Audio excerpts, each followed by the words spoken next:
A nombre del Tribunal de Justicia Administrativa del Estado de Tabasco y la Universidad Juárez Autónoma de Tabasco, les damos la más cordial bienvenida a quienes nos hacen el honor de acompañarnos en este panel con el tema Responsabilidades administrativas en materia de acoso laboral y hostigamiento sexual.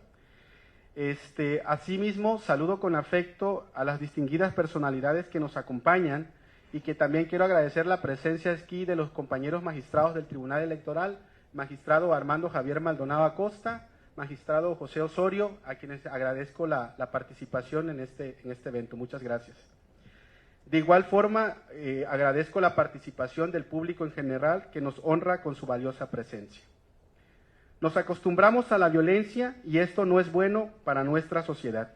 Una población insensible es una población peligrosa, decía Isaac Asimov.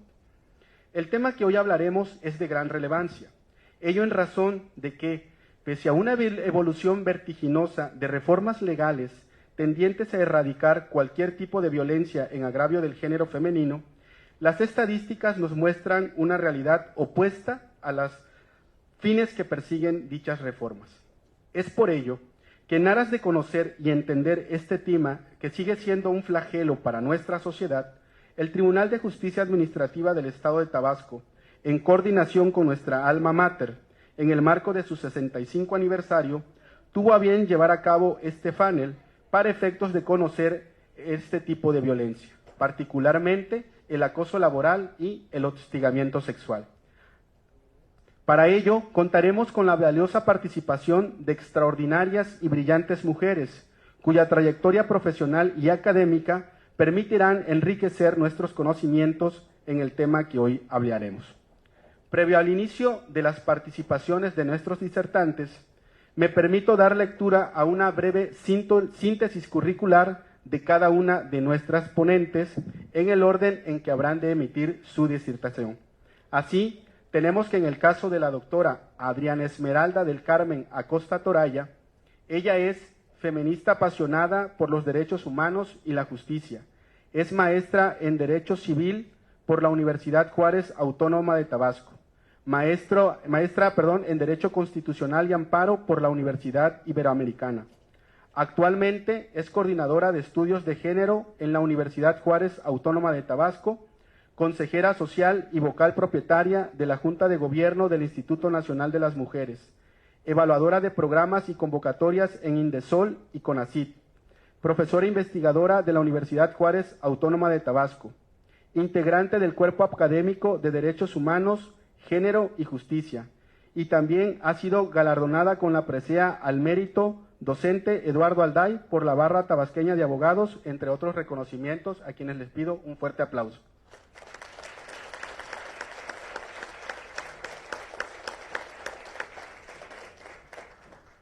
También nos acompaña la doctora Patricia Ordóñez León. Ella es licenciada y maestra en Derecho por la Universidad Juárez Autónoma de Tabasco, así como doctora en Derecho por el Instituto Universitario de Puebla. Es investigadora en la División Académica de Ciencias Sociales y Humanidades de la UJAT desde el año 2002. Actualmente es candidata del Sistema Nacional de Investigadores. Ha sido profesora en la Universidad Autónoma de Guadalajara y en la Universidad del Valle de México. Así también ponente y participante en distintos congresos, foros y seminarios nacionales e internacionales. Cuenta con distintos capítulos publicados en libros, así como publicaciones en revistas de índole nacional e internacional, como son Sacris Lex, Ecos Sociales y Cubalex.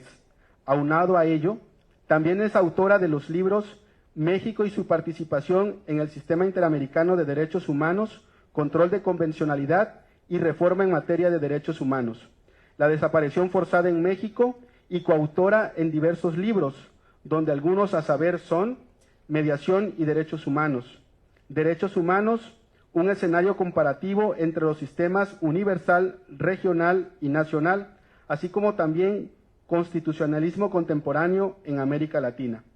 De igual manera, la doctora Patricia Ordóñez León es miembro de distintas asociaciones y organismos, tales como el Ilustre y Nacional Colegio de Abogados de México, la Red Internacional de Juristas para la Integración Americana y el Sistema Estatal de Investigadores del Estado de Tabasco, entre otros más. Tiene una amplia trayectoria profesional en el sector privado y público, donde en este último ha desempeñado diversos cargos dentro de la Consejería Jurídica, Secretaría de Gobierno del Poder Ejecutivo del Estado, comisionada propietaria del Instituto Tabasqueño de Transparencia y Acceso a la Información Pública y actualmente es directora de Servicios Escolares de la Universidad Juárez Autónoma de Tabasco. Igualmente, un fuerte aplauso, doctora.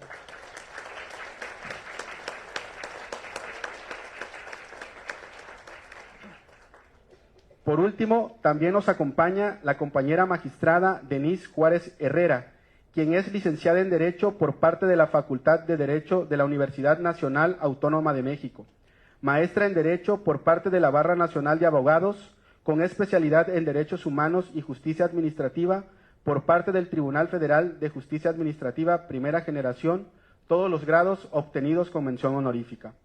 Cuenta también con la especialidad en materia de responsabilidades administrativas y Sistema Nacional Anticorrupción en el Tribunal Federal de Justicia Administrativa y el diplomado El Control de la Administración Pública, Visión Comparaña, España y México, en la Universidad Complutense de Madrid, España. Desde el año de 1999 se ha desempeñado profesionalmente en distintas áreas del servicio público, tales como la Suprema Corte de Justicia de la Nación, Secretaría de Administración y Finanzas en el Gobierno del Estado de Tabasco y como secretaria de Acuerdos en el Tribunal Federal de Justicia Administrativa, con más de 14 años de servicio en diferentes salas de dicho tribunal, incluyendo la Sala Superior. A partir de agosto del año 2017, fue designada magistrada de la Sala Superior del Tribunal de Justicia Administrativa del Estado de Tabasco, cargo que hasta la fecha viene desempeñando. A nivel académico, la maestra Denise Juárez Herrera ha sido docente en distintas escuelas públicas y privadas, siendo actualmente docente invitada permanente en educación continua de la Facultad de Estudios Superiores Acatlán de la Universidad Nacional Autónoma de México. Asimismo, ha impartido diversas conferencias especializadas en materia de impartición de justicia, derechos humanos, equidad de género, así como responsabilidades administrativas de los servidores públicos. Y, a últimas fechas, se desempeña como coordinadora de la Academia de Derecho, revisora de tesis y sinodal en el Instituto Hacendario del Estado de México. Un aplauso, por favor.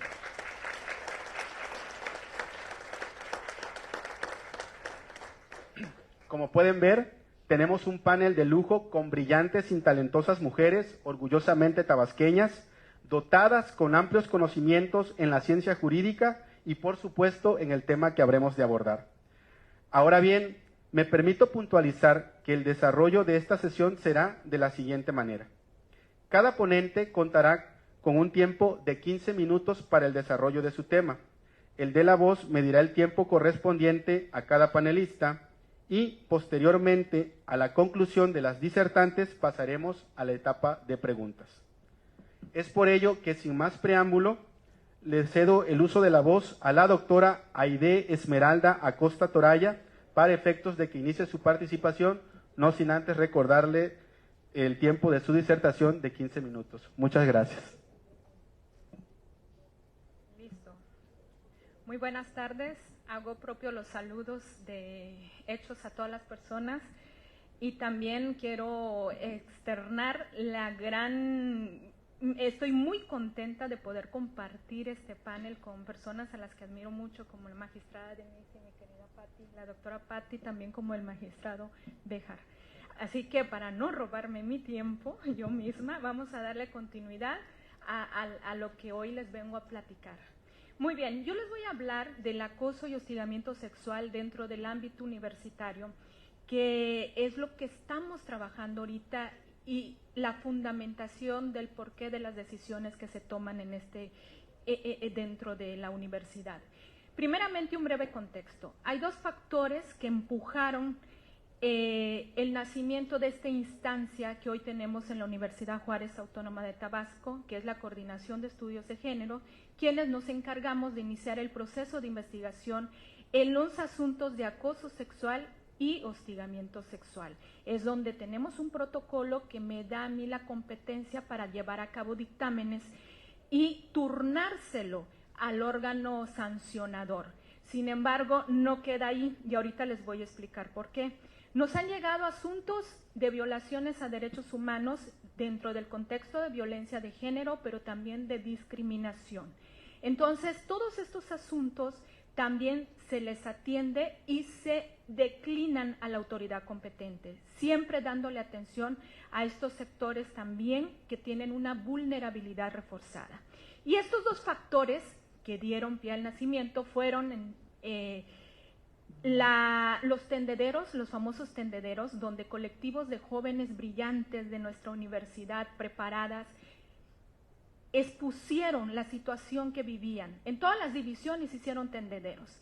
Aunado a ello, se dio el cambio de administración en donde queda como rector el licenciado Guillermo Narváez Osorio, y a través de esta etapa, de esta situación que permitió llevar a cabo la atención a las solicitudes que nos presentaban estas jóvenes, la mayoría mujeres, pero también había compañeros que eran grandes aliados y que también se unieron a las peticiones y las denuncias que en su momento se hicieron, y también las injusticias que ellas nos hicieron ver. Y con esto, con toda la comunidad universitaria que tenía injerencia en el tema, es que en el 2021, la que sigue, en el 2021 se crea el protocolo para la prevención, atención, sanción del hostigamiento y acoso sexual en la Universidad Juárez Autónoma de Tabasco. Se emite un pronunciamiento cero tolerancia al acoso y hostigamiento sexual y a las violencias. También esto fue en mayo del 2021 y se crea la Coordinación de Estudios de Género como la instancia encargada de llevar a cabo el proceso de investigación, iniciar estas carpetas de investigación para darle la atención a estas personas, hombres y mujeres en toda su diversidad. Si bien es cierto, como bien nos dijo el magistrado Béjar, son las mujeres quienes más sufren son víctimas de estas conductas, pero también tenemos atención a hombres y a todas las comunidades que integran la diversidad sexogenérica. Muy bien, la que sigue. Primero y muy rápido, ¿qué es el acoso y hostigamiento sexual? Que ya todo lo hemos encontrado, pero decidí poner esta lámina porque me he percatado de que muchas veces se genera una confusión entre el acoso y el hostigamiento sexual. La diferencia es muy sencilla. En el hostigamiento sexual hay una relación de subordinación y en el acoso sexual no. Es una relación horizontal. Sin embargo, en ambos casos se está ejerciendo un poder sobre la víctima.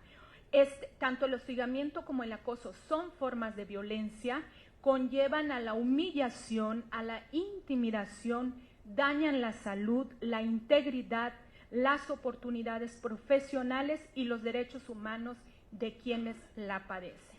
¿La que sigue? Muy bien.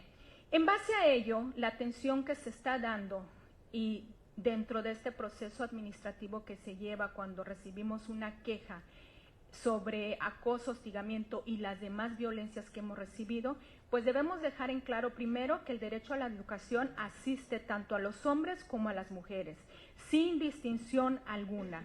Entonces debe impartirse ese derecho respetando la cosmovisión de toda la comunidad universitaria y utilizando metodologías como la perspectiva de género, el enfoque intercultural, la interseccionalidad, porque de pronto hemos atendido a personas en las cuales convergen múltiples discriminaciones, y el enfoque de derechos humanos, muy importante, para que así entendamos el porqué.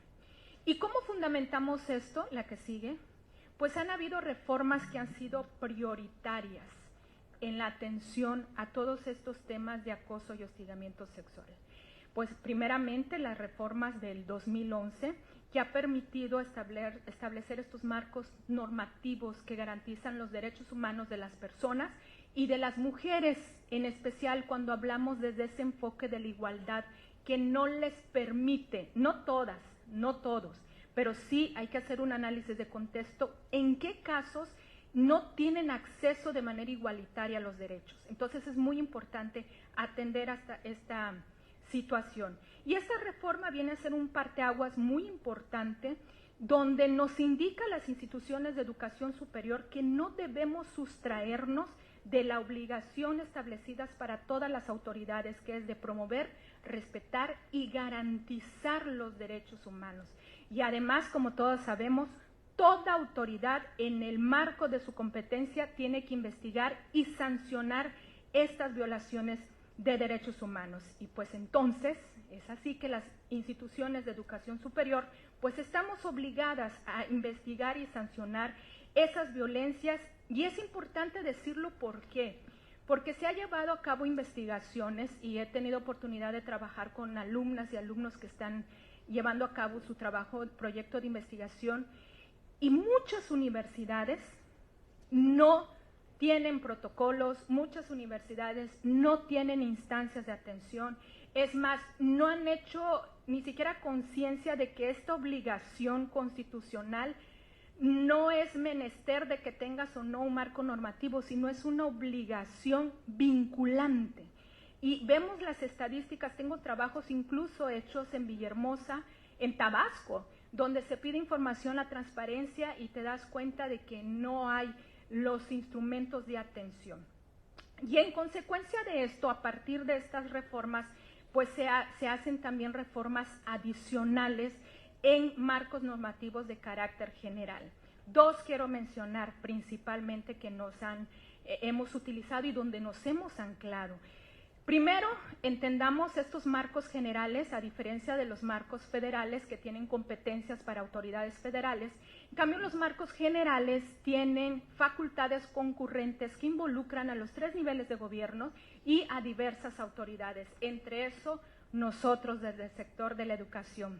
Y ahí vamos a encontrar estas dos reformas que les platico: la Ley General de Acceso a una Vida Libre de Violencia y la Ley General de Educación Superior, que vienen a ser vinculantes y establecen esos lineamientos que tenemos que apegarnos. La primera, porque indiscutiblemente otorga un catálogo muy reforzado para la atención, en este caso de las violencias. El acoso y hostigamiento sexual pues es el que tiene más prevalencia en el ámbito universitario. Sin embargo, a raíz de la pandemia, hemos visto que se ha intensificado la violencia digital, la violencia sexual digital. Hay una encuesta que pertenece al INEGI, la encuesta nacional sobre la disponibilidad y el uso de las tecnologías de la información en los hogares, tiene un módulo que se llama MOSIVA. Este módulo ha estado en peligro por cuestiones de presupuesto, pero la última versión salió el año pasado y ahí nos dicen ¿cuántas personas han sufrido ciberacoso? Tabasco está entre las primeras. Y si analizamos la información desagregada por sexo, las mujeres de Tabasco son las que más sufren el impacto del ciberacoso. Entonces es una situación muy difícil que nos ha tocado atender en la misma coordinación de estudios de género, cuando hemos atendido a personas que se ven afectadas por esta violencia digital, y la manera en que tenemos que prevenir que la violencia que está sufriendo sea aún mayor, porque luego las tienen amenazadas y tenemos que dictar medidas de protección, y ahí hay que argumentar todas estas leyes para poder protegerlas. Y también trabajar que ese impacto de la violencia no les esté afectando. Por eso la atención debe ser integral. Tengo un grupo de psicólogas, de 2 psicólogas y un psicólogo extraordinarios que nos ayudan a darle ese impacto, además que quienes desde el área jurídica, me apoya a dar esta atención integral a las personas. Entonces tenemos este marco en donde integramos todas estas atenciones que se da dentro de las instituciones de educación superior y que nos permite establecer elementos constitutivos de las conductas que se investigan y se sancionan en el ámbito administrativo. ¿Por qué? Porque las tomamos como violaciones de derechos humanos. Y vemos como una sola conducta de acoso y hostigamiento se puede tomar desde el aspecto administrativo, el aspecto laboral, porque la Ley Federal de Trabajo establece como una causal de despido sin responsabilidad para el patrón cuando se trata de acoso y hostigamiento, y también en materia penal. Tenemos alumnas que vienen y son violentadas por externos. ¿Qué es lo que se hace? Canalizarlas a la oficina de abogado general para llevar un proceso que permita darle esa atención a las personas. Y bueno, la Ley General de Educación Superior, que integra en su cuerpo normativo 2 artículos de vital importancia, el artículo 10 y el artículo 43, que vinculan estas obligaciones que tenemos como instituciones de educación superior a llevar a cabo acciones pertinentes para evitar, proteger, garantizar que no haya violaciones de derechos humanos. Entonces, esto es, además, la Asociación Nacional de Instituciones de Educación Superior, ANUYES, ha establecido criterios para que implementemos la Ley General de Educación Superior y llevemos a cabo estos procesos administrativos que permitan darle a quien es víctima de estas conductas de acoso y hostigamiento, darles ese acceso a la justicia que es sumamente importante. Como ya se me está acabando el tiempo, quiero decirles, y con esto finalizar, los asuntos que se llevan, adelante la que sigue, nada más me voy a ir a las gráficas, bueno, el marco institucional, aquí, me quedo aquí. Los asuntos que llevamos, les decía en un principio, acoso y hostigamiento, yo a través del protocolo tengo la facultad de hacer dictámenes y turnárselos al órgano sancionador. Pero todas las demás violaciones de derechos humanos, y más las que están dentro del marco de la violencia de género, también son atendidas. Tenemos mucha discriminación por cuestión de género, tenemos discriminación por orientación sexual, por identidad de género, también por el aspecto físico tenemos discriminaciones. Todas esas, y también el acoso laboral, aunque no está legislado en el protocolo, sin embargo, se atiende y se turna a la autoridad competente. Y hasta el día de ayer contamos con 106 quejas. Tenemos también que aprovechar la tecnología para facilitar el acceso a la justicia. Tenemos un link para que pongan las personas que son víctimas o quien quiera denunciar una conducta de acoso o hostigamiento. Tenemos un link para una queja virtual, las que son por comparecencia, las que nos mandan vía oficio. Y otras, ya finalizando, y otras situaciones que se han dado y que se han dificultado, por ejemplo, cuando tenemos que atender a residentes que están siendo víctimas de acoso y hostigamiento, cuando nosotros somos aval académico, pero quien tiene el manejo, de la situación, porque hay una relación laboral, es Secretaría de Salud. Entonces ahí tenemos que buscar la manera, a través de una justicia restaurativa, de poder llegar y brindarles esa asesoría. Se me acabó el tiempo y para ser respetuosa. Ay, qué bueno, porque estoy corriendo. Entonces sí, ya cerrando, estos son los casos que pues hemos atendido a través de esta instancia que se crea y que se lleva a cabo procedimientos administrativos, los cuales, como les decía, algunos se van a Contraloría, cuando no es nuestra área, cuando hemos tenido asuntos también de responsabilidad de servidores públicos y platicábamos que violencia institucional, que nos manda la ley de responsabilidad, nos manda la Ley General de Acceso a una Vida Libre de Violencia, y de ahí maneja la violencia institucional. Entonces, cuando la institución, la autoridad está violentando a través de una omisión, a lo mejor, pues también ahí poder tener la entrada y poder llevar a cabo este procedimiento administrativo. Bueno, hasta aquí mi participación. Muchas gracias.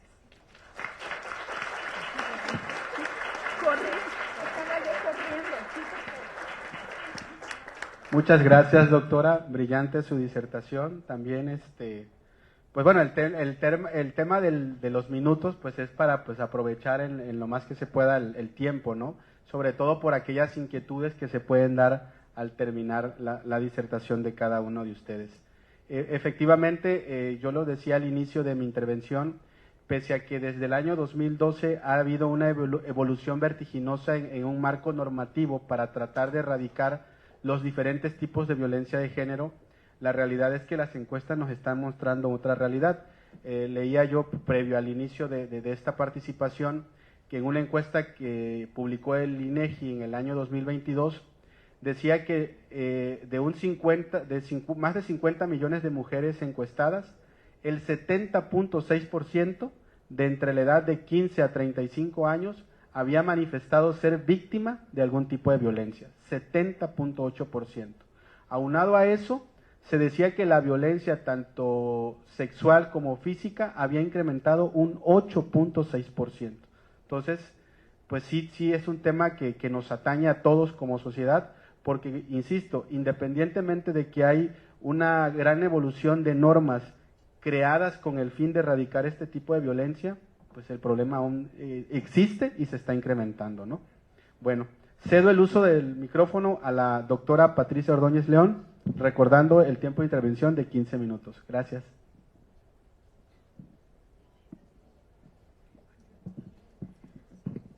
Buenas tardes a todos y todas. Y bueno, sí, agradezco la presencia de quienes hicieron el espacio para acompañarnos, al Tribunal de Justicia Administrativa, a su presidente, el doctor Jorge Abdo Francis, por esta invitación, a los magistrados que hoy nos acompañan, tanto del Tribunal Electoral como del Tribunal de Justicia Administrativa, al consejero del Instituto Electoral que nos acompaña, alumnos, estudiantes y algunos colaboradores de la Universidad Juárez Autónoma de Tabasco que hicieron también el espacio para estar aquí.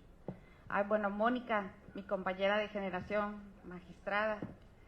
Y bueno, así como lo comentó la doctora Adriana Esmeralda, el acoso laboral se ha vuelto un tema verdaderamente, la violencia se volvió un tema común, un tema que se volvió muy familiar, muy normal, y diría yo que se volvió algo invisible.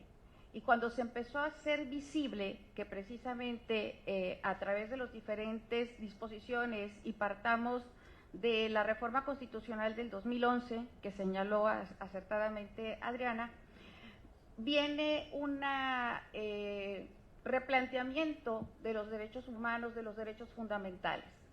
El derecho a la libertad de expresión, el derecho a la libertad de trabajo, el derecho a la dignidad, a la integridad, a un proyecto de vida personal, a un proyecto de trabajo, al derecho a la honra, y a dejar esa cosificación en la que fue considerada la mujer durante muchos años. La doctora Adriana Esmeralda dio un planteamiento desde el punto de vista universitario. A mí me corresponde abordar desde el punto de vista laboral ambas conductas, y voy a hacer un recuento desde el ámbito internacional, precisamente por las reformas del 2011 que obligan al Estado mexicano no solo a acatar las disposiciones de nuestra Carta Magna, sino también de los tratados internacionales, y que todas las autoridades tienen ya la obligación de aplicarlos. El acoso laboral es un término que se implementó en los 80 por el jurista Leyman, y se utiliza en los casos de persecución psicológica y acoso laboral a una víctima para ocasionar un daño psicológico y así la exclusión de un grupo laboral o del lugar del trabajo. Se trata de hacer una persecución laboral, hacer una persecución psicológica, es decir, influenciar a las personas para que de alguna manera se vean en la necesidad de dejar el trabajo porque están siendo víctimas de un acoso laboral. Esta denominación de acoso laboral también se le ha identificado como moving.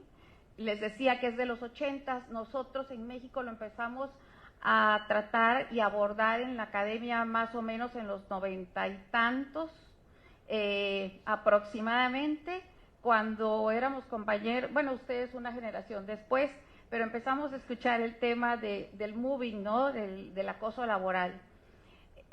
La Unión Europea, y yo traigo este planteamiento de lo que tiene la Unión Europea, ¿cómo define el acoso como tal?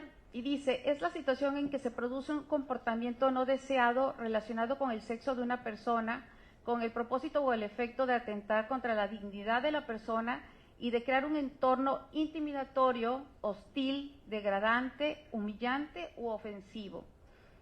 Revisé algunas resoluciones del Tribunal Europeo, no las quité de mi presentación porque debo decir que las 3 que localicé y una la más importante de marzo del 2023 van más enfocadas hacia la desigualdad que se da en el ámbito laboral y que también nosotros hemos estado teniendo avances en cuanto a los días de que los padres biológicos o no y no biológicos, padres por adopción, que existe mucho en Europa, no gozan de los mismos días para poder convivir y tener los primeros acercamientos tan importantes que se tienen que dar con los hijos. Por eso no las quise ya citar y mostrar, porque bueno, no están enfocadas específicamente, pero sí ya hay sobre desigualdad, que también es un tema que está íntimamente relacionado con lo que se está abordando la tarde de hoy. Como hablamos del derecho laboral, pues la Organización Internacional del Trabajo, la OIT, define el acoso laboral como la acción verbal o psicológica de índole sistemática, repetida o persistente por la que en el lugar de trabajo o en conexión con el trabajo, una persona o un grupo de personas hiere a una víctima, la humilla, ofende o amedrenta. Y muchos me van a decir, pues sí, sí se da el acoso laboral, sí se da el moving, pero no puedo denunciar o no voy a denunciar porque mi trabajo es la fuente principal de mis ingresos, tengo una familia que mantener, tengo responsabilidades que cumplir y también por esa razón se ha normalizado y se ha vuelto invisible. ¿Cuáles son los elementos del acoso laboral? Bueno, el objetivo es intimidar, opacar, aplanar, amedrentar o consumir emocional o intelectualmente o moralmente. Cuando en los trabajos, y lo voy a decir en la siguiente diapositiva, cuando en los trabajos te empiezan a hacer tratos como tú eres un profesionista, que tienes cierto nivel y te empiezan a dejar tareas que no te corresponden, porque tú eres, por ejemplo, abogado y te mandan a hacer funciones diría yo, de conmutador, de contestar el teléfono. ¿Por qué? Porque de alguna manera, pues son para que tú vayas tomando decisión y digas, pues, ¿qué hago aquí, no? O sea, mejor me voy mudando porque no estoy siendo aceptada. O es la forma también en la que se te empieza a decir, si no cumples con esto, te vas la próxima quincena, o si no cumples con esto, tu renuncia ya está corriendo, porque son formas de amedrentar, son formas de, y son violencia, es violencia laboral y es violación a los derechos fundamentales. Esa agresividad o el hostigamiento laboral ocurre entre compañeros del ambiente de trabajo o por parte de sus superiores jerárquicos. Más adelante vamos a ver que también se da en otros niveles. Estas conductas tienen que haberse presentado sistemáticamente, es decir, una serie de actos o comportamientos hostiles, pues es un acto aislado que no puede constituir acoso. Es reiterativo, o sea, puede ser hoy, mañana, la próxima semana, la próxima quincena, el próximo trabajo y la próxima encomienda con la finalidad de que te sientas realmente hostigado, acosado, presionado para no continuar en ese lugar. Que la dinámica en la conducta hostil se desarrolle según los hechos relevantes descritos en la demanda. Tiene que precisarse en el escrito donde se demanda cuáles son los elementos por los cuales se considera que se está sufriendo acoso laboral. Porque muchas veces pues se tiene que justificar. Yo veo que aquí la mayoría del auditorio son abogados y los que no son, bueno, se tienen que constituir pruebas. Y para poder llegar a la intervención de un órgano interno de control, tenemos que tener las pruebas suficientes para poder decir que realmente se está teniendo un acoso laboral. La tipología del acoso laboral puede ser horizontal porque se puede dar entre pares. Muchas veces en algunos órganos donde hay 2 o 3 personas, 4 o 5 que tienen el mismo nivel, pues empiezan a tener fricciones, empiezan a tener diferencias y esto genera pues acoso laboral. No sé, están al mismo nivel, están a la par, tienen las mismas encomiendas, pero empiezan a acordar o a decidir que a uno le van a dar ciertas funciones, o empiezan a identificar expedientes complicados, digo, diversas situaciones que se pueden dar, porque se pueden dar. El acoso laboral también puede ser vertical, descendente, cuando es del superior jerárquico hacia el inferior, o sea, cuando es del jefe hacia el colaborador. Y también es al revés, también se da del colaborador hacia el jefe, o sea, se da en 3 niveles, no es de la misma forma.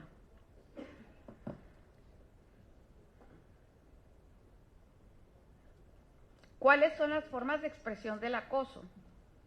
Bueno, hay medidas organizacionales. Yo les decía, por ejemplo, estás nombrado como secretario de acuerdos.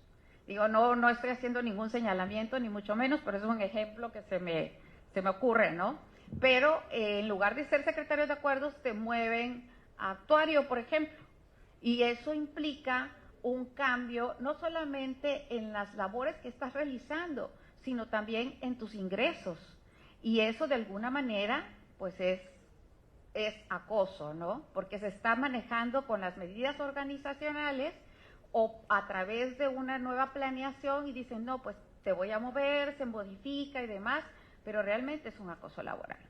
El aislamiento social, bueno, tenemos una reunión, vamos todos, pero excluimos a 1, a 2 o a 3 y no los invitamos. Y se hacen reuniones acá aparte, ¿no? Y les insisto, pueden ser del mismo nivel, pueden ser ascendente o pueden ser descendente. Ataques a la vida privada de la persona. Es terrible, y yo lo platicaba con los compañeros que estamos aquí hoy, en una reunión que tuvimos antes con la licenciada María Elvia, que es un tema tan delicado que puede llegar a tener una injerencia fuerte en tu aspecto de familiar, en el aspecto económico, en la forma en la que te ven los demás, en la forma en que socialmente se te empieza a identificar, porque finalmente empiezan a salir también cosas de la vida de la persona, de su vida privada, y se empiezan a difundir, no con buena manera, sino de manera de denostar al compañero o a la compañera de trabajo. Violencia física, bueno, pues puede darse también que en algún lugar de trabajo pasen de las malas palabras a los golpes, y bueno, pues es también una forma de acoso. Las agresiones verbales, lo que les decía, los malos tratos. Por ahí hay una frase que dice, se corrige en privado y se felicita en público. Esa frase realmente es importante porque si bien muchas veces cuando te corrigen en público, a lo mejor o no siempre le asiste la razón a quien te está corrigiendo, se está dando un acto denostando, señalando, pero realmente puede ser producto de una equivocación y no precisamente sea responsable de lo que se le está señalando públicamente. Entonces, ese tipo de conductas también se pueden considerar como acoso laboral o se consideran acoso laboral. Y las agresiones psicológicas, la violencia se ejerce de diferentes formas. La violencia se ha clasificado desde el punto de vista psicológico, económico, social, físico. Hay diferentes tipos de violencia. Y precisamente las agresiones psicológicas, también es una forma de violencia. Tu trabajo no sirve, vuélvelo a hacer, no sabes, no puedes, todo lo que te dejo, nada puedes hacer, todo está mal. Esa es una forma de agresiones psicológicas. El acoso laboral en instrumentos internacionales. Bueno,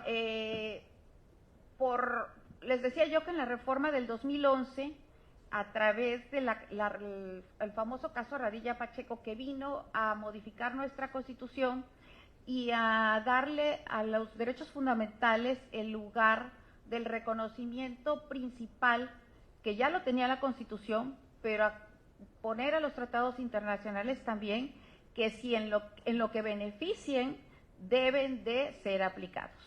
Y entonces tenemos la Declaración Universal de los Derechos Humanos, la Declaración Americana de los Derechos del Hombre y del Ciudadano, el convenio 111 sobre la discriminación, empleo y ocupación, la Organización Internacional del Trabajo y recomendaciones sobre el acoso. Estos son algunos aspectos, instrumentos internacionales que contemplan el tema.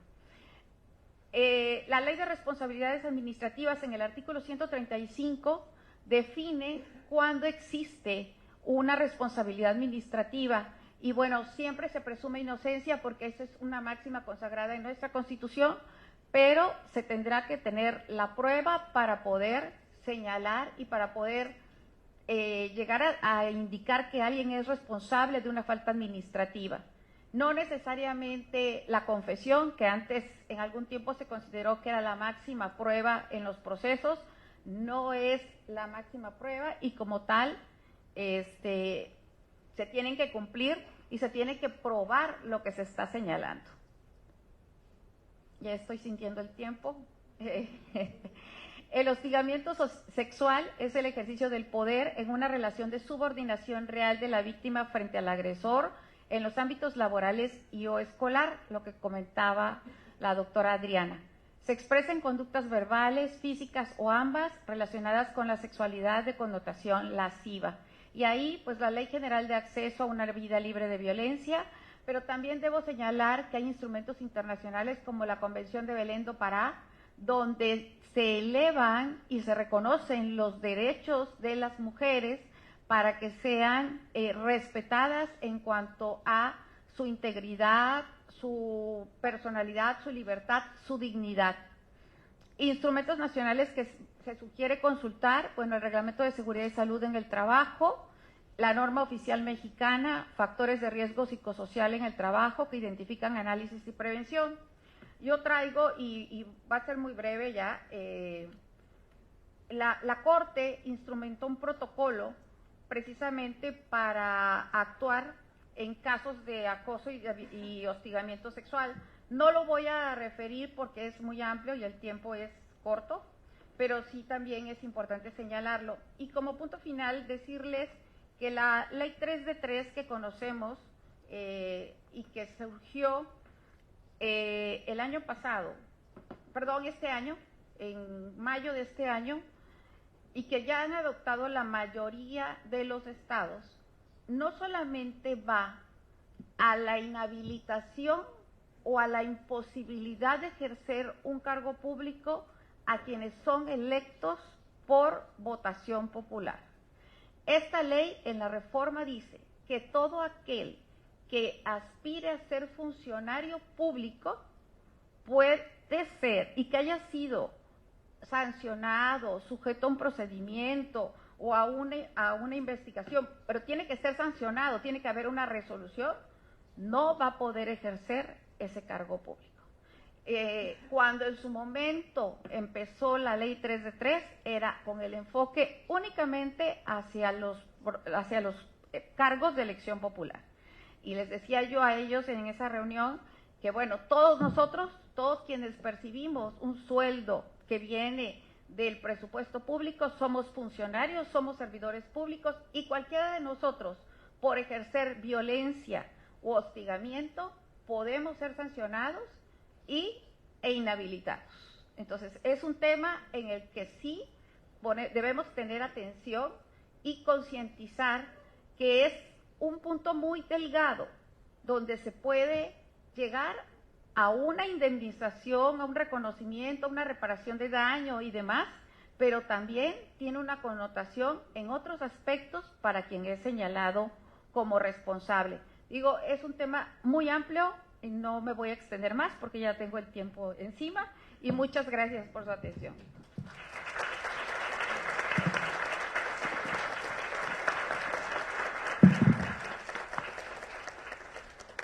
Unos 5 minutos, doctora, pero no se preocupe, muy interesante el tema.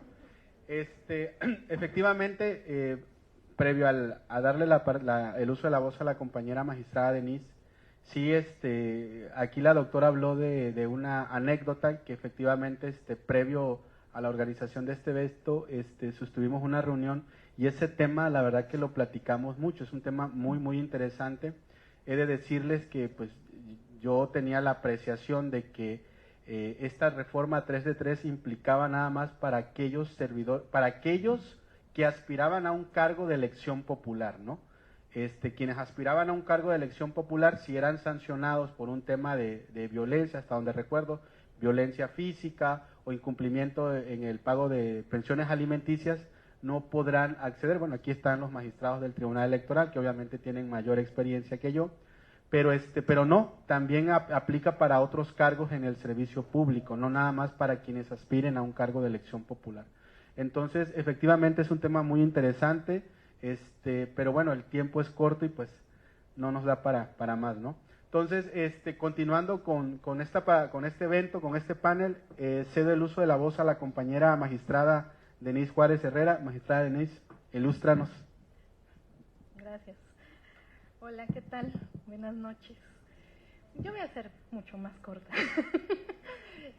Pues bueno, en esa mesa precisamente la misma doctora me generó varias inquietudes que me hicieron ahondar sobre el tema.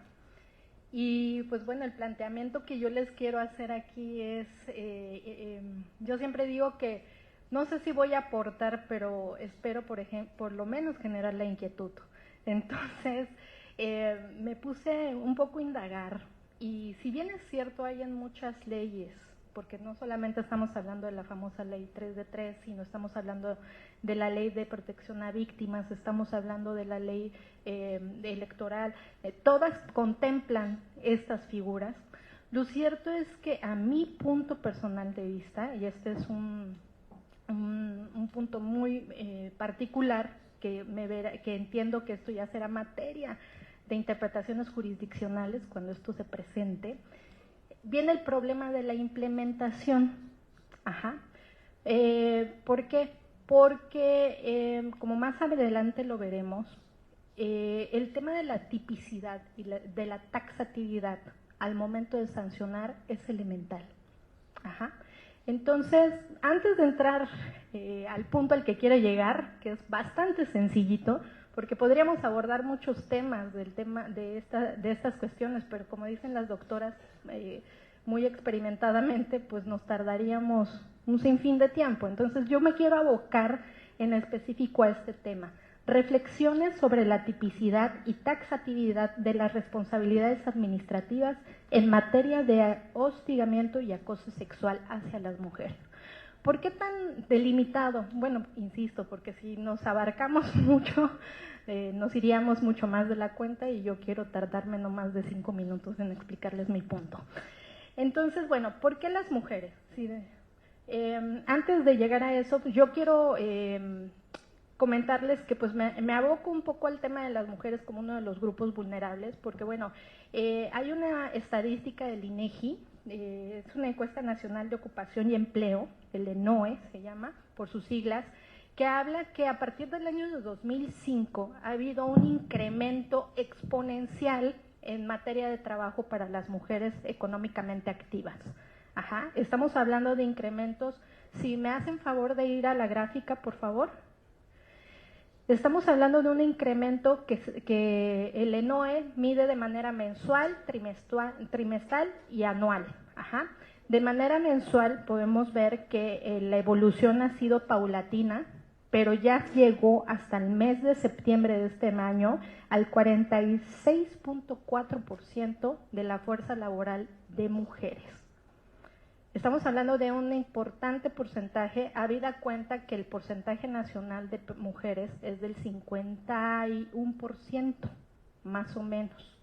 Entonces, pues hablamos de una fuerza laboral bastante importante y trascendente en nuestro país, ¿sí?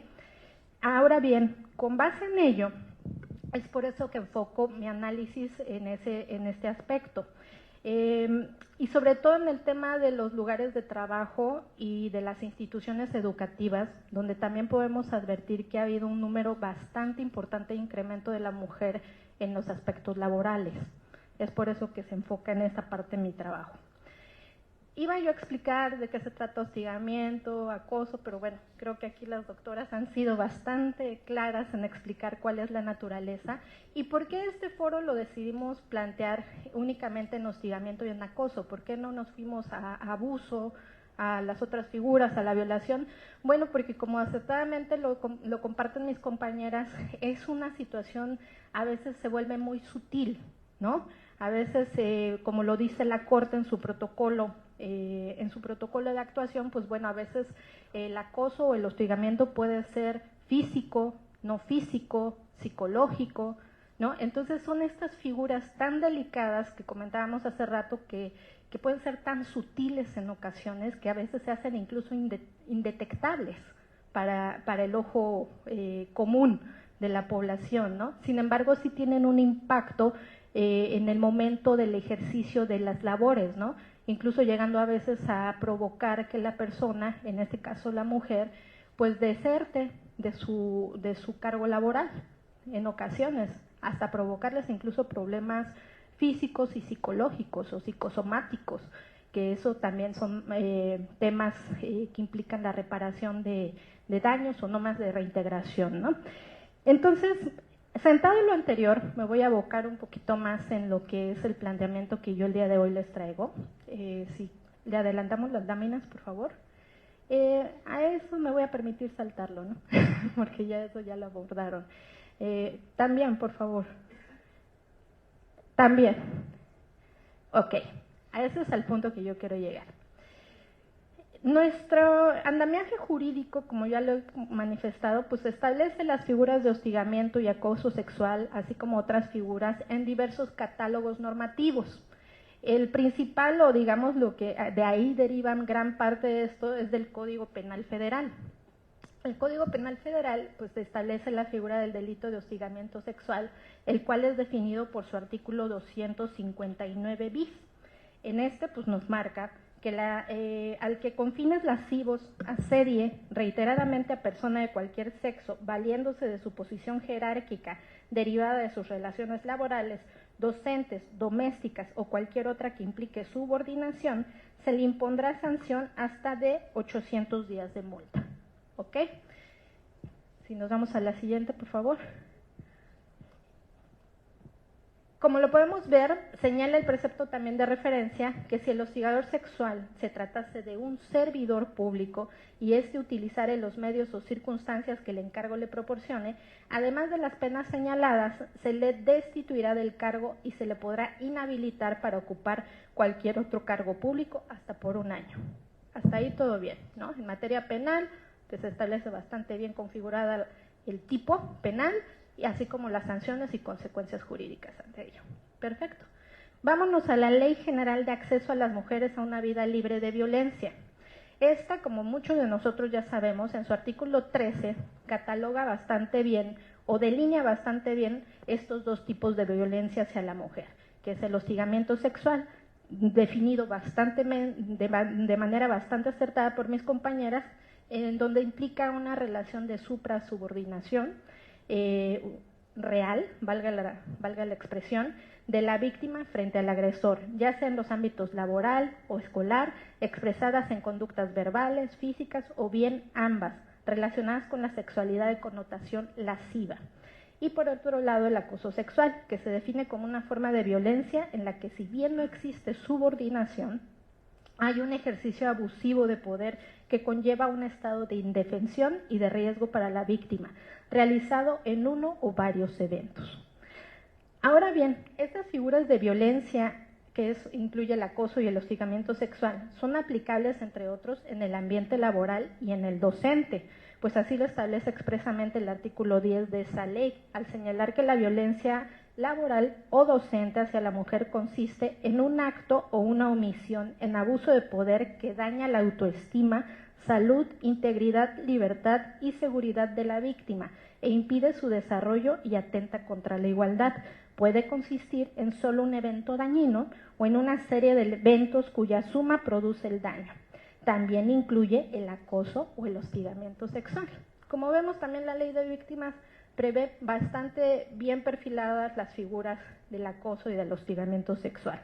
Igualmente, ya como último punto para tocar sobre esta ley, el artículo 60 expresamente establece, de todo lo anterior, me parece que es la siguiente, por favor. No, anterior, por favor. Ahí, por favor.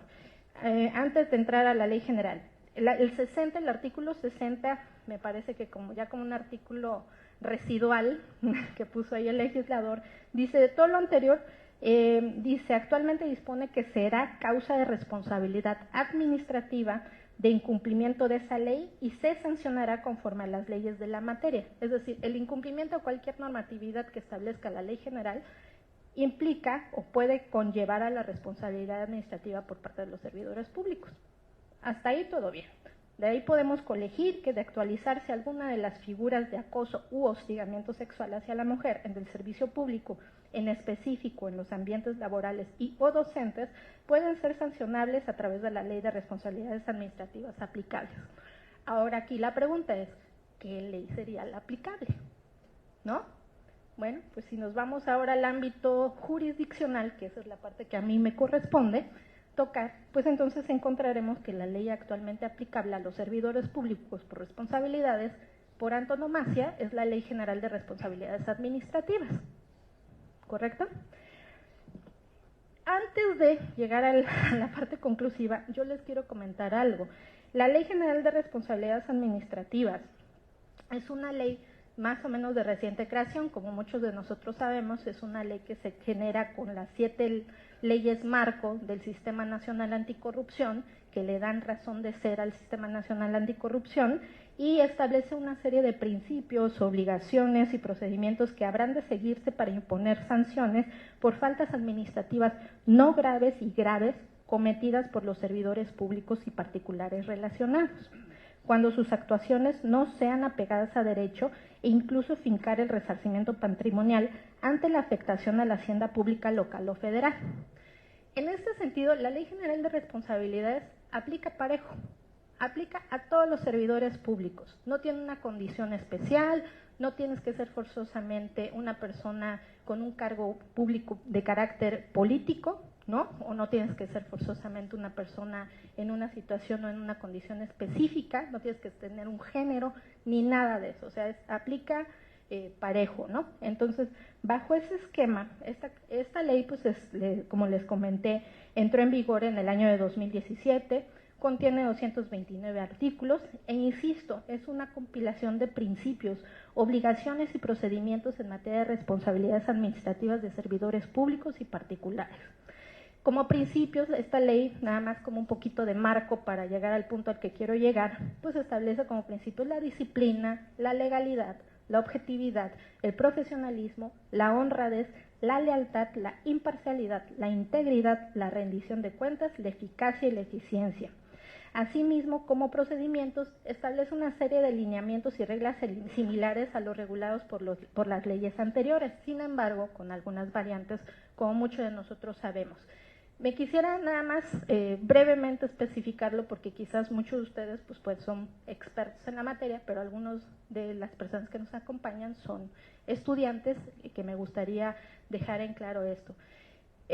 Anteriormente, todo el tema de responsabilidades contra servidores públicos generalmente era seguida por áreas de ya sea órganos internos de control, o bien similares, análogos, en la propia sede administrativa, esto es, la investigación, la persecución, la integración del expediente, incluso la resolución de ese procedimiento, pues la llevaba a cabo la propia autoridad administrativa, encargada del tema de responsabilidades.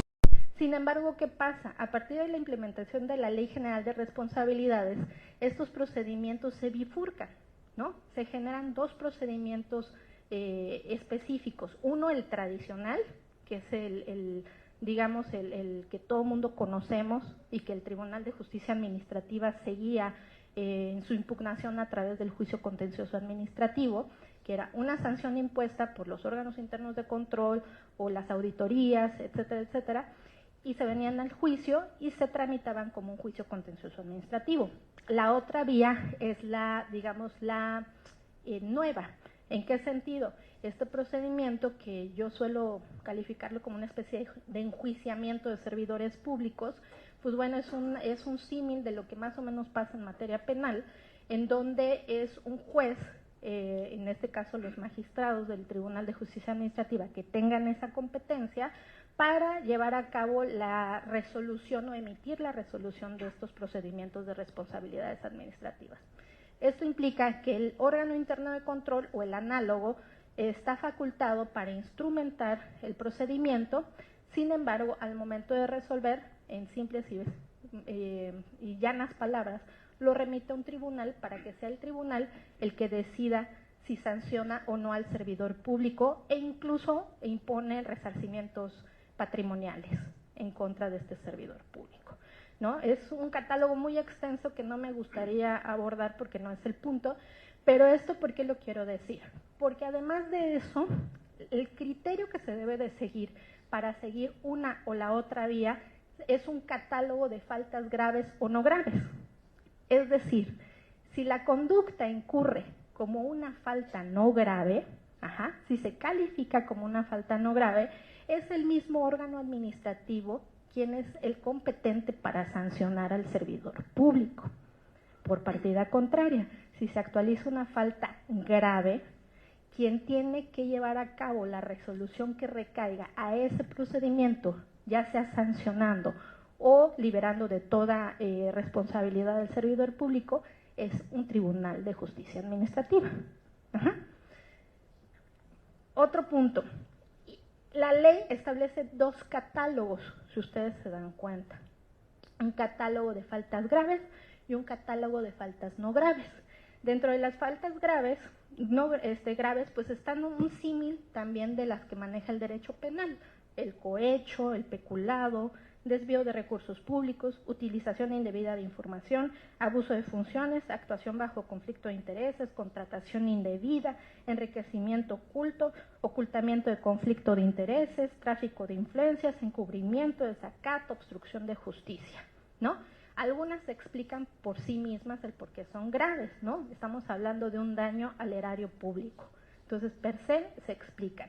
Y por parte de los particulares, pues también por antonomasia se califican como graves: soborno, participación ilícita en procedimientos administrativos, tráfico de influencias, utilización de información falsa, obstrucción de facultades de investigación, colusión, uso indebido de recursos públicos, contratación indebida de servidores públicos, faltas de particulares en situación especial, que van más enfocados al tema electoral, pero bueno. Entonces, perdón, ya me lo llevo. El punto aquí, quiero hacer todo este cuadre, ya no voy a abundar sobre el tema de faltas no graves, pero lo que sí quiero que quede claro es que la Ley General de Responsabilidades es una ley marco, es una ley marco que establece faltas graves y no graves. Ahora bien, el Poder Judicial de la Federación en estos temas ha tenido divergentes opiniones. Algunos piensan que la ley general no solamente es una ley marco, es una ley reguladora de las conductas de responsabilidades administrativas, que entiendo que hasta la fecha hay por ahí un pronunciamiento de la Corte que avala o que de algún modo está respaldando ese tema. Algunos otros dicen que no. Sin embargo, las reflexiones a las que quiero llegar, y que con eso voy a, si me hacen favor de adelantarlo, más adelante, ahí ya, no, una anterior. A las reflexiones que yo quiero llegar estableciéndoles todas estas premisas es que, si bien es cierto, hay muchas legislaciones que establecen las figuras de acoso y hostigamiento sexual, entre ellas las que aplican a este grupo específico de mujeres. Lo cierto es que no se consideran expresamente las figuras de acoso y hostigamiento sexual en la Ley General de Responsabilidades Administrativas. Ustedes dirán, eso no es obstáculo. Yo pienso que sí. Les voy a decir por qué. Porque si nos vamos a los catálogos y partimos de la premisa que para que tú puedas iniciar un procedimiento de responsabilidades en contra de un servidor público, necesitas calificarla como conducta grave o no grave dentro de las que se encuentran en los catálogos, pues ¿cómo la calificas? si no está tipificada. Pueden haber opiniones diversas, pero únicamente quiero dejar sentado esa premisa. Ajá. Y si no están tipificadas para la mujer, pues menos aún para otros grupos vulnerables, como los grupos LGBT y más, y, entre otros, ¿no? Entonces, ahora bien, puede haber de manera indirecta a lo mejor alguna configuración. Por ejemplo, con falta no grave, el artículo 49 dispone que incurrirá en falta administrativa no grave cuando no se cumpla el buen ambiente con disciplina y respeto, por ejemplo, pero también remite a los códigos de ética. Eso implica que los códigos de ética tendrían que considerar estas figuras jurídicamente. Ajá. Igualmente podría considerarse como falta grave el abuso, como abuso de funciones. Sin embargo, ahí se generan dos inquietudes. Una, generalmente el abuso de funciones va a un tema de daño material, ¿no? Un daño efectivo, un daño real. Aquí estamos hablando de cuestiones bastante subjetivas, ¿no? Entonces, en conclusión, creo yo que actualmente, como está la Ley General de Responsabilidades Administrativas, nos encontramos frente a un área de oportunidad bastante importante. Insisto, las figuras están, el tema es cómo aplicarlas. Encontraremos más adelante procedimientos, estoy segura, en donde se dilucidarán este tipo de cuestiones. Pero es importante cuidar el tema de tipicidad y el de taxatividad en estos temas. Finalmente, nada más para cerrar, quiero decirles que tampoco es un tema que yo esté sacándolo de la nada, porque actualmente se encuentra en las Comisiones Unidas de Anticorrupción, Transparencia y Participación Ciudadana y de Estudios Legislativos de la Cámara de Senadores la minuta proyecto de decreto por el que se adicionan diversas disposiciones de la Ley General de Responsabilidad Administrativa, aprobada en fecha 8 de marzo de 2023 por la Cámara de Diputados del Congreso de la Unión. En esta minuta se propone adicionar los artículos 64 cuater y 64 quinquies y una fracción quinta al artículo 123 de la Ley General de Responsabilidades, que es la última lámina que yo les traigo. En ese 64 cuater dice que se comete, si gusta adelantarle la última, una anterior. En este 64 cuater dice, comete hostigamiento sexual el servidor público que asedie reiteradamente con fines lascivos a personas de cualquier sexo, valiéndose de las atribuciones o facultades de su empleo, cargo o comisión.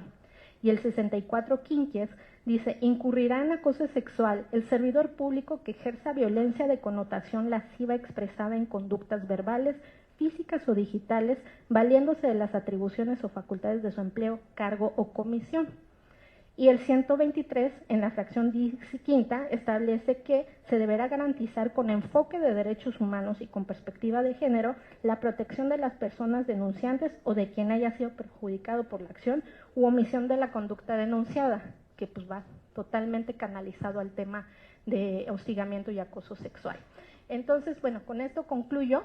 Esta es la reflexión que me surgió a raíz de todo lo que en su momento se comentó, y creo que tenemos áreas de oportunidad bastante importantes para poder llegar a hacer realidad y efectiva la justicia de género.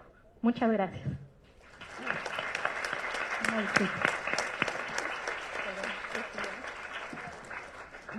Muchas gracias, magistrada Denise, excelente disertación.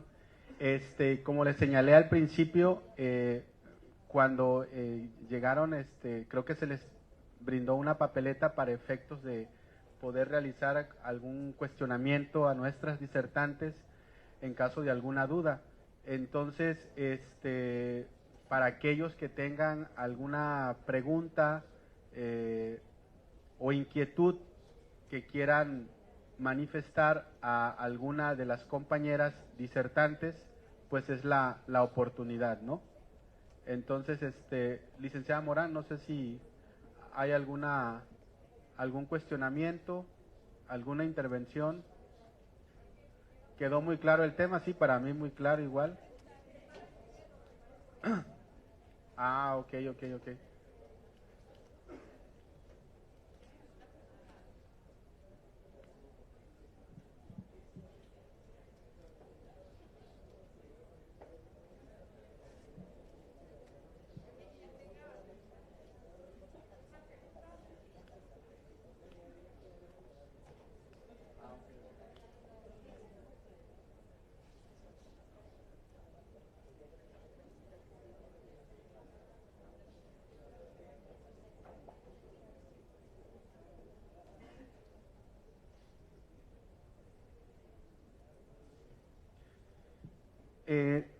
creo que esta pregunta es para usted, doctora Adriana, porque, bueno, el cuestionamiento es el siguiente. ¿En la UJAT se le da apoyo para que un caso de denuncia o queja, creo, se le dé seguimiento en lo penal? Gracias. Sí, la respuesta sí, directa. Sí se le da apoyo, incluso en situaciones se le da el acompañamiento para que se inicie el proceso. Y aquí un tema muy importante es la vinculación institucional. Nos hemos acercado a Fiscalía precisamente para que nos brinden las facilidades y se da esa atención a la víctima y también incluso hay veces necesitamos transporte. Nos ha tocado asuntos que hemos visto en Tenosique, en la división de Tenosique, donde se inicia el proceso penal, se dictan medidas de protección desde Fiscalía y además las que yo dicto. Así que sí, a la respuesta es sí se le da ese apoyo. Incluso, no solo acoso y hostigamiento, les decía hace un ratito, hemos tenido casos de trata de personas que gracias a este protocolo se ha generado pues la confianza, se han acercado, y también violación, casos muy tristes, y en esos casos pues también darles acompañamiento integral. Desde el aspecto jurídico nosotros también tenemos la atención psicológica y han habido casos que se tiene que buscar también a través de la vinculación con el Instituto Mexicano del Seguro Social una atención psiquiátrica por la misma situación en que se está viviendo. Muchas gracias, doctora. No sé si hay alguna intervención más, algún cuestionamiento. Bueno, pues creo yo que el tema es muy importante. La verdad que la participación de nuestras ponentes pues fue muy excelente. Yo agradezco la oportunidad de que nos hayan, la oportunidad de que estén aquí, y sobre todo también agradecer al Tribunal de Justicia Administrativa por brindarme la participación de poder ser moderador en este panel. Creo que hay otra pregunta.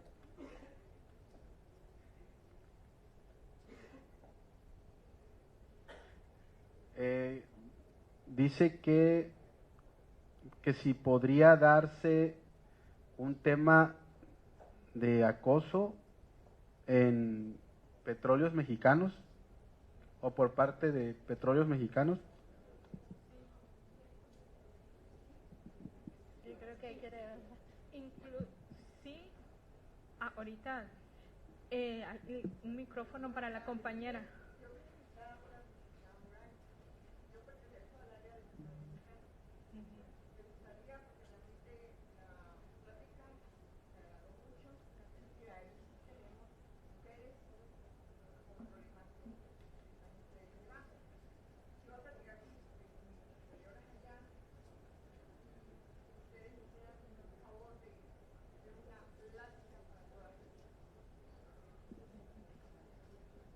Claro que sí.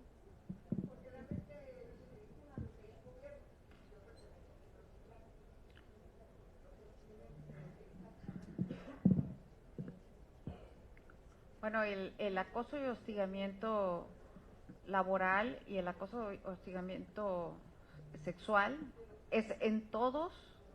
La violencia se puede dar en cualquier institución pública, privada, órgano desconcentrado, descentralizado, y en los casos de las instituciones, en el órgano interno de control es el primer contacto donde se puede acudir para hacer la denuncia correspondiente. Y se sigue un trámite con pruebas y elementos y demás, donde también hay garantía para la otra parte, o sea, es derecho y obligación, como todas nuestras normas. Y sí, por supuesto, no es exclusivo, es un tema generalizado que se da en todos los ámbitos, laboral, social, del hogar, en todos los sentidos, no es exclusivo. Nada más para complementar, ¿cómo te llamas, compañera? Guadalupe, gracias. Hay un protocolo para la atención, prevención y sanción de acoso y hostigamiento sexual en la Administración Pública Federal, en donde se supone que deben haber personas consejeras, así lo describe el protocolo, que son como poder acercarse a ellas y que les digan cuál es el camino a seguir. Pero sí es muy importante y que bueno la inquietud de que se aplique, porque está, ahora hay que hacer que se aplique. Pero sí está, inclusive la última reforma que está muy buena, siendo secretaria de Gobernación Olga Sánchez Cordero, está muy completo ese protocolo. Y a tu pregunta, yo creo que las tres que estamos sumamente interesadas y aliadas en estos temas, sería un gusto poder participar. Sí, cómo no. Ok. Pues si ya no hay ninguna otra intervención, yo sí quisiera agradecer otra vez la participación de quienes nos acompañaron el día de hoy, en nombre de igual del doctor Jorge Abdo Francis, magistrado presidente del Tribunal de Justicia Administrativa. Agradece la intervención de cada una de ustedes.